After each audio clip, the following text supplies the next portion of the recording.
Halo teman-teman semuanya. Sekarang tanggal 28 Agustus jam 8:36 malam di New York. Hari Rabu. Kita bertemu kembali di kuliah spiritual.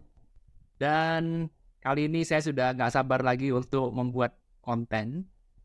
Karena tulisan yang tadi saya buat pagi hari, tadi ya siang hari waktu saya, ternyata mendapatkan respon yang cukup luar biasa dari teman-teman semuanya. Ya, jarang-jarang nih ada tulisan yang dapat respon seperti ini. Oke, nah ini adalah tulisan yang berkaitan dengan tulisan ini, yaitu tulisan ini adalah The Secret to a Clean Kitchen is Simple, Don't Cook Ever. Ya, ini kalimatnya sangat sederhana, sangat sangat subtle, receh, tapi kalau kita mau mendalami dengan sungguh-sungguh, ada banyak pelajaran yang sangat-sangat menarik untuk kita bisa pelajarin. Wah, ya, ini sangat menarik teman-teman. Tadinya saya mau buat konten tentang yang ini, yang gambar yang ini nih. Ya, the world is a mirror. Tapi mungkin ini akan nanti saya jadikan next topik buat kuliah spiritual kita ya. Next topik lah. Tapi untuk yang sekarang saya akan lebih ingin mengomentari atau membahas tentang yang ini. Oke, tanpa berpanjang lebar lagi, mari kita akan segera bahas. Oke, saya tulis di sini ya. Ya, jadi rahasia untuk punya dapur yang bersih itu sederhana, jangan masak. Ya, sama sekali jangan pernah masak. Pasti dijamin dapurmu bersih. Lalu kemudian timbul satu pertanyaan. Kalau saya punya dapur, lalu dapur itu tidak pernah dipakai buat masak, lalu buat apa saya punya dapur? Ya, itu ya. Jadi tujuannya kita punya dapur itu bukan supaya bersih, bukan. Kebanyakan orang berpikir, saya punya dapur kepinginnya bersih. Kalau bisa, nggak pernah kotor. Bukan. Tujuannya dapur itu dipakai untuk memasak. Oke, analoginya masih kurang jelas. Saya tambahin lagi dengan analogi yang lain. Analogi yang lain yaitu adalah mobil. Oke, sini. Mobil adalah alat transportasi, ya. Transportasi ini ya. Apa itu transportasi? Mengantarkan kamu dari titik A ke titik B. Itu namanya mobil. Daripada kamu jalan kaki, lebih baik naik mobil dari titik A ke titik B. Paham ya? Nah, namanya mobil dipakai ya pasti kotor, bener nggak? Tujuannya kamu punya mobil adalah untuk dipakai sebagai alat transportasi. Dipakai. Tujuan kamu buat punya mobil bukan untuk kelihatan bersih. Yes, betul. Mobil bersih lebih bagus daripada mobil kotor. Betul. Tetapi kalau kamu sekarang mobil kamu bersih lalu kemudian ditaruh di rumah, gampang kan? Kalau kamu ingin mobil kamu bersih, gampang aja. Lu taruh aja mobil kamu di ruang tamu. Ya, kasih AC, nggak kena debu, nggak kena hujan, nggak kena angin. Dijamin pasti bersih terus. Dijamin. Tapi pertanyaannya, kalau sekarang mobil kamu ditaruh di ruang tamu, lalu gunanya mobil apa? Karena mobil itu dipakai untuk alat transportasi. Itu tujuannya, bukan mobil dipakai agar bersih. Bukan. Yes, betul, bersih itu tetap diperlukan, tetapi bersih itu bukan tujuan utama. Ya, sehingga kalau kita pakai mobilnya lalu kemudian kotor, ya kita bersihin, kita cuci mobilnya. Tapi setelah dicuci mobilnya, ya dipakai lagi, kotor lagi, cuci lagi, pakai lagi, cuci. Jangan hanya karena kamu takut kotor, lalu kemudian mobil itu gak dipakai sesuai fungsinya. Itu analoginya, ya paham ya? Jadi mau pakai mobil ataupun dapur, kita sekarang jadi mulai paham bahwa ini tuh dipakai. Dapur dipakai untuk masak. Namanya dipakai masak, kotor. Yes, betul. Habis masak apa pasti sayur berantakan di mana-mana, daging berantakan di mana-mana, ada minyak goreng, ada nasi di mana-mana. Ya namanya masak. Oke, ya karena itu habis masak dibersihin. Besok pagi masak lagi, kotor lagi, bersihin lagi. Masak lagi, kotor lagi, bersihin lagi. Jangan pernah punya pemikiran, saya nggak mau bersihin Pak. Supaya saya nggak usah capek-capek bersihin. Maka saya nggak usah masak. Yang penting dapur saya bersih. Balik lagi, pertanyaan sederhana. Kalau dapur kamu bersih, terus nggak dipakai buat masak, lalu buat apa kamu punya dapur? Mobil kamu bersih terus, nggak pernah dipakai, lalu buat apa kamu punya mobil? Tidak sesuai dengan fungsinya. Betul ya? Sampai sini bisa ngikutin ya? Ya, nanti sebelum ke komen, saya coba terangkan dulu. Nanti kita akan baca komennya. Bagus-bagus, keren-keren komennya. Tapi nanti dulu. Ya, nah, dua analogi ini persis sama dengan kita punya hidup. Nah, ini pembelajaran utamanya. Ya. Nah, ini saya jelaskan dalam kalimat ini. Hidup ini juga sama. Ya, sama persis. Demikian pula dengan hidup ini. Persis sama. Jadi ada orang di dunia ini yang kepengen hidupnya bersih terus. Lurus terus. Nggak pernah berbuat salah. Anti pada kesalahan. Lalu buat apa kamu hidup kalau nggak pernah berbuat salah? Karena hidup itu untuk dijalani. Yang namanya dijalanin, bersih dan kotor ini adalah satu paket. Sama seperti mobil tadi. Bersih dan kotor satu paket. Mobil dipakai jadi kotor. Dia dibersihin. Sama juga dalam hidup ini. Kadang-kadang kita ya berbuat salah. Nggak ada orang ini nggak bebas dari kesalahan. Nggak ada. Semua orang pasti pun pernah berbuat salah. Pernah berbuat dosa. Ya setelah itu kita akui. Benar kan? Bahwa iya saya mengaku saya salah. Ya saya gila, saya salah. Kita kembali bersih. Nah setelah kembali bersih, jangan terus kemudian supaya saya nggak berbuat salah, maka saya nggak usah lakukan apa-apa. Enggak, kamu tetap lakukan lagi. Sehingga bisa jadi kamu berbuat salah lagi. Nggak apa-apa, akui. Yang penting saya tahu saya berbuat salah, saya akui lagi. Ya gitu namanya siklus hidup. Nggak ada ceritanya orang, oke, saya berbuat salah, kemudian saya mengaku, saya anti, nggak mau lagi berbuat salah. Gimana caranya? Ini yang kita sebut sebagai hidup. Hidup dipakai untuk mengalami sesuatu. Benar ya? Saya tidak berani bahas yang ini ya. Nanti kalau bahas yang ini, repot ya. Nanti kalau bahas ini urusannya panjang. Kalau ada mau bahas-bahas yang ini, ya lebih baik Anda ikut kelas premium membership aja. Ya, di sana nggak ada sensor. Ini kelas umum, agak susah. Nanti tiba-tiba dituntut ini, tuntut itu ya. Ada orang-orang yang berkepentingan, punya partai politik, ya politik bernama agama. Itu biasanya ya hobinya, tersinggung, dikit-dikit ngegas, dikit-dikit ternista. Waduh, gawat. Jadi kita nggak bisa bahas yang ini ya, tapi kita sebut saja kesalahan. Boleh ya? Jadi mungkinkah orang hidup di dunia tanpa kesalahan sama sekali? Nggak bisa. Aneh. Nggak wajar. Tidak natural.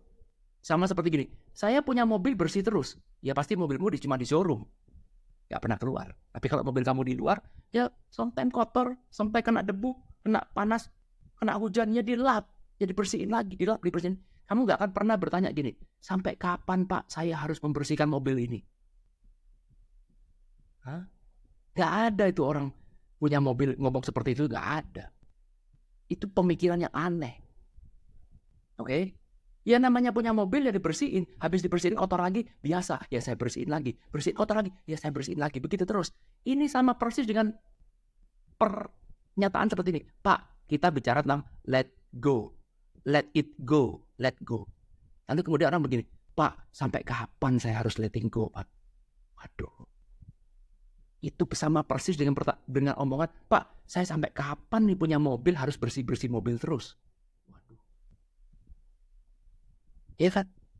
Jadi, kan begini, letting go ini kan bersih-bersih di mobil, sama nggak? Sama kan? Cuci mobil sama nggak dengan letting go? Sama. Kita memasukkan sampah dalam diri kita. Yes, kita sadari, kita lepas. Bukan berarti terus sampah nggak bisa masuk lagi. Namanya kita dipakai, nggak ada namanya hidup ideal. Betul? Namanya kita tubuh aja dipakai, bisa berkeringat, bisa kena debu. Ya mandi. Betul? Malam-malam sebelum tidur mandi. Besok pagi ya kotor lagi. Mandi lagi. Besok lagi kotor lagi, mandi lagi. Sama juga kita memasukkan sampah dalam tubuh kita. Nggak apa-apa, namanya hidup. Kita lepas lagi. Kita lepas lagi, besok masuk lagi sampahnya, nggak apa-apa. Ya inilah namanya hidup. Ya, jadi jangan karena belajar spiritual lalu mengharapkan satu hidup yang ideal. Nggak ada hidup yang ideal itu. Apa ideal? Pak, saya maunya hidup tuh kalau bisa ada di zona power terus, Pak. Ya, ini belajar zona power and force. Wah, zonanya kalau bisa power terus. Ya mana bisa? Ya sometimes kamu harus ada di force, bener? Pak, saya mau hidup tuh selalu positive thinking terus, Pak. Gak pernah negative thinking, gak mungkin. Kadang-kadang kamu juga bernegative thinking. Ya nggak apa-apa. Yang negatif kita positifkan, yang positif kembali negatif, it's okay. Nggak apa-apa, namanya hidup. Nggak ada yang namanya ideal. Mana bisa kita hidup suruh positive thinking terus? Ya itu kan cuman di kelas motivasi kita teriak-teriak, yes positif, ya positif, pulang ya kita normal lagi, benar? Menjalani namanya real life itu, ya seperti ini. Kelas motivasi, kelas spiritual juga sama. Ya isinya kita bicara tentang satu hal yang ideal. Di kelas kelihatan indah. Menjalankan satu hal yang ideal nggak mungkin. Kenapa? Sama seperti gini. Saya mau punya mobil tapi kalau bisa bersih terus. Yang mau kena debu sedikit pun. Ya, sana tujuan. Itulah indahnya punya mobil. Itulah indahnya punya dapur. Itulah indahnya hidup kita juga. Sometimes hidup kita di atas, sometimes hidup kita di bawah. Sometimes kita melakukan kesalahan, sometimes kita mengakui dan meminta maaf. Nah, bukan berarti terus kemudian setelah minta maaf gak bisa berbuat salah lagi. Bisa berbuat salah lagi. Gak apa-apa, yang penting kita tahu kita lakukan lagi. Ya seperti itulah hidup. Jangan takut berbuat salah. Jangan anti pada kesalahan. Gak ada orang yang bisa anti pada kesalahan. Bebas dari kesalahan sedikit pun gak ada. Sometimes kamu memaafkan, sometimes kamu minta maaf. Itu adalah siklus. Siklus alami. Dan kita menghargai siklus itu tanpa pernah bertanya sampai kapan siklus ini akan berakhir. Tidak ada. Sama juga kita meditasi untuk apa? Meditasi untuk menenangkan diri. Sehingga ketika kita meditasi berada di zona power. Wow, keren. Setelah itu kita buka mata, ego kita kembali aktif lagi. Sekarang kita kembali lagi ke zona force. Nggak apa-apa. Wajar. Nanti kita besok pagi kita kembali lagi. Diisi lagi. Ya, apa bedanya dengan kamu tidur? Alam semesta aja kita belajarnya dari alam semesta. Ya, kita lihat energi. Oke. Pada saat kita malam, energi kita low, benar? Kenapa energi kita low, rendah, lemah? Karena kita sudah pakai seharian. Satu hari ini kita beraktivitas kanan kiri, ke sana kemari dengan sangat luar biasa, sehingga energi kita menjadi turun, habis. Oke, kita tidur malam, pagi-pagi energi kita jadi high lagi, diisi lagi, recovery pada saat kamu tidur. Nah, pada saat energinya high, apa yang kamu lakukan? Dihabiskan energi itu. Dipakai buat beraktivitas, bukan dihemat. Betul? Gak ada alam semesta mengajarkan kita untuk berhemat. Energi jangan dibuang-buang ya. Hemat-hemat aja. Jangan kemana-mana. Gak ada. Energi dipakai untuk beraktivitas. Untuk mengalami sesuatu. Ini kan tujuan kamu hidup ke dunia kan untuk experience something. Bener gak? Mengalami. Jadi ketika pagi kamu pakailah. Lupa tapi saya pakai energi. Badan saya jadi kotor. Nanti saya keringetan. Kena debu. Ya enggak apa-apa. Nanti kan mandi. Lupa nanti kan energi saya jadi habis. Gak apa-apa. Habis akan diisi lagi. Kalau malam energi udah habis. Ngantuk. Yang seperti saya sekarang sudah jam 8.50. Aduh mulai ngantuk nih. Udah mau tidur malam. Ya sudah mulai. Aduh badan saya sudah berkeringat. Sebentar lagi mau mandi. Karena sepanjang hari tadi banyak aktivitas. Badannya udah berkeringat semua. Habis ini mau mandi. Habis mandi namanya rebahan. Tenang-tenang lalu kemudian tidur. Besok pagi high lagi energinya. Begitu seterusnya. Jangan pernah bertanya, sampai kapan Pak saya harus menjalani hidup seperti ini? Terjawab kan ya? Banyak teman-teman yang suka bertanya seperti itu. Pak sampai kapan saya harus letting go? Habis letting go nanti saya kotor lagi. Ya letting go saya bersih. Habis bersih kotor lagi. Kotor bersih lagi. Sampai kapan Pak melakukan itu? Sampai kapan Pak saya bisa bersih selamanya? Gak ada dosa sama sekali. Gak ada hal negatif yang perlu saya letting go. Nikmatin siklusnya. Ya memang begitulah siklus alam. Nanti kalau kamu sudah gak hidup lagi, kalau sudah mati, kamu akan keluar gak bisa menjalani siklus ini lagi. Tapi mumpung kamu masih hidup. Perhatikan kalimat saya. Mumpung kamu masih hidup. Mumpung itu berarti tidak selamanya loh kamu hidup itu. Mumpung kamu masih hidup, nikmatilah proses ini. Karena nanti kalau kamu sudah mati, kamu gak lagi menikmati proses ini. Itulah indahnya hidup. Privilege kita yang lagi hidup dibandingkan dengan orang yang sudah mati. Privilege kita yang mengalami namanya siklus ini. Siklus itu apa? Dari positif, jadi negatif. Negatif balik ke positif, positif balik ke negatif. Ya begini terus. Seperti tadi analoginya, mobil bersih. Habis bersih dipakai kotor, kotor dicuci lagi. Dicuci lagi dipakai kotor lagi. Bersihin lagi. Terus seperti itu. Tapi kuncinya mobilnya dipakai, dapurnya dipakai masak. Sama juga hidup dipakai untuk apa? Dipakai untuk mengalami. Karena itu saya nggak begitu setuju dengan pikiran-pikiran yang mengatakan, Pak, bisa nggak kita hidup positive thinking terus? Bisa nggak, Pak, kita hidup itu nggak pernah punya kesalahan sama sekali? Kita terbebas dari apapun pikiran negatif, hal negatif. Pokoknya isinya cuma maunya positif terus. Nggak bisa. Belajarlah sama alam, jangan mencoba melawan hukum alam. Paling benar begitu. Ya, hukum alam itu akan tetap ada. Kita dikasih satu pembelajaran, ini loh aturan mainnya begini. Terlepas kamu mau percaya mau gak percaya, gak ada urusan. Hukum alam akan tetap berjalan terlepas kamu mau percaya ataupun kamu tidak percaya. Berbeda dengan hukum tit itu ya. Kalau hukum tit itu, nah itu tergantung kamu percaya apa gak percaya. Karena itu pihak yang tit itu ngotot kepengen kamu harus percaya. Kalau gak percaya, awas kamu. Karena kalau kamu sudah tidak percaya, maka hukum itu juga tidak gitu ya. Udah cukup ya. Ya, semoga bisa memberikan insight teman-teman. Itu poinnya yang tidak saya sampaikan. Luar biasa. Thank you komen-komennya. Ya, ini komen-komennya. Thank you Lucy Indra. Pat ya, ini ada juga Muji Mulyani. Ya, wah, kalau sudah ngomong begini ya.